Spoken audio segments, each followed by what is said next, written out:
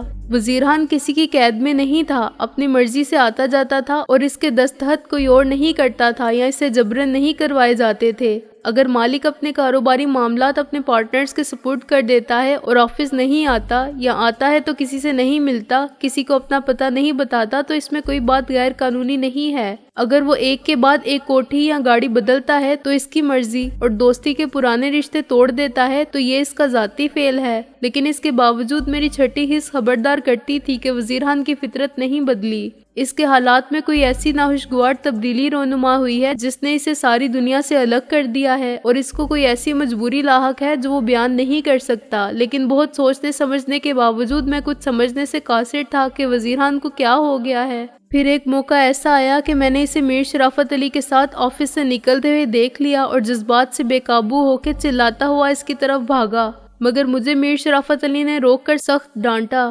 منشی، معلوم ہوتا ہے تم سٹھیا گئے ہو اور اب تمہیں ریٹائر ہو جانا چاہیے۔ آخر ڈسپلن بھی کوئی چیز ہے؟ تمہاری طرح چپڑاسی بھی نام لے کر چیختا چلاتا مالکوں کے پیچھے بھاگنے لگے گا اور ایسی بے تکلفی کا مظاہرہ کرے گا تو کیسے کام چلے گا؟ یہ مت بھولو کہ تم ایک معمولی منشی ہو۔ ان الفاظ نے مجھے شرم سے پانی پانی کر دیا تھا اور میرے قدم روک لیے تھے۔ اس کے باوجود میرا خیال تھا کہ وزیر خان مجھ سے بات کرنے ضرور آئے گا، لیکن اس نے بے رخی سے میری طرف دیکھے بغیر کہا کہ میر صاحب ٹھیک کہتے ہیں، آفس میں حفظ مراتب کا خیال رکھنا چاہیے۔ پھر وہ آگے بڑھ گیا اور شرافت علی کے ساتھ گاڑی میں بیٹھ کر چلا گیا۔ اپنے ساتھیوں سے زیادہ میں اپنی نظر میں رسوا ہو گیا، اور اس وقت تو غصے کی حالت میں میرا فیصلہ یہی تھا کہ وزیر خان کی ایسی کی تیسی اس نے دوست سمجھنا چھوڑ دیا ہے تو مجھے اس کے لیے فکر مند ہونے کی کیا ضرورت ہے۔ لیکن بعد میں غصہ اتر گیا تو صرف دکھ کا احساس باقی رہ گیا، اور میں نے سوچا کہ وزیر خان کا رویہ ایسا کیوں تھا؟ وہ ایسا آدمی تو نہیں تھا۔ اس عمر میں انسانی فطرت کہاں بدلتی ہے؟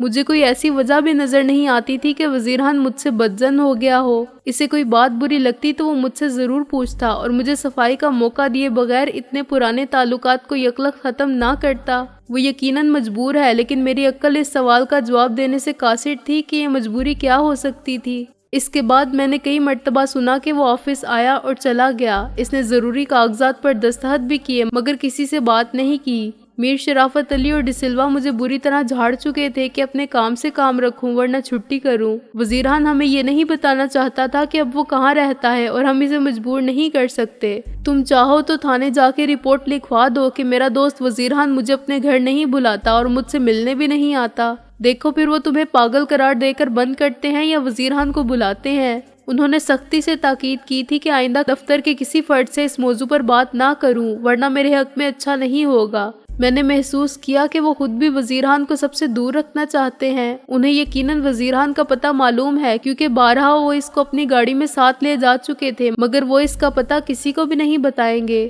آخر وہ کیوں نہیں چاہتے کہ وزیر خان کسی سے ملے؟ میں نے سوچا اس میں ان کے لیے خطرے کی کون سی بات ہے؟ کیا وہ وزیر خان کو غلط مقاصد کے لیے استعمال کر رہے ہیں اور آزاد نظر آنے کے باوجود وزیر خان عملاً ان کی قید میں ہے؟ لیکن وزیر خان کو کیا ہوا ہے؟ وہ ان کے ہاتھوں کھلونا بننے پر کیوں مجبور ہے؟ وہ انکار کیوں نہیں کر سکتا؟ احتجاج کیوں نہیں کرتا؟ مدد کے لیے پولیس کے پاس کیوں نہیں جاتا اور لوگوں کو کوئی بات کیوں نہیں بتاتا؟ ان تمام سوالوں کا جواب تھا کہ وزیر خان مجبور تھا۔